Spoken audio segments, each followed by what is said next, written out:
ciao miteinander, da ist euer Pieter von Verlehren. Ja, weisst, dann ist einmal eine Nonne im Taxi gestiegen und losgefahren.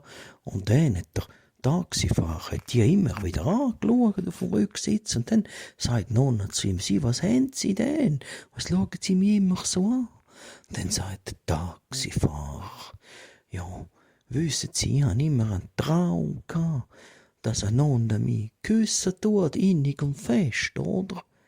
Und dann sagt sie, sind Sie katholisch? Sagt er, ja. Sind Sie ledig? Dann sagt er, ja, sicher bin ich ledig. Und dann hat sie sich zu ihm vorgebeugt, die Nonne, und dann haben sie sich tief und innig geküsst. Und dann sind sie weitergefahren. Und dann plötzlich der Taxifahrer an zu brüllen. Dann sagt der Nonne, du, was ist denn los? Wieso tust du jetzt brüllen? Dann sagt der Taxifahrer, ja, ich habe gelogen. Ich bin nicht katholisch und ledig bin ich auch nicht. Und dann sagt die Nonne, ja, weisst, wir haben alle unser kleines Geheimnis.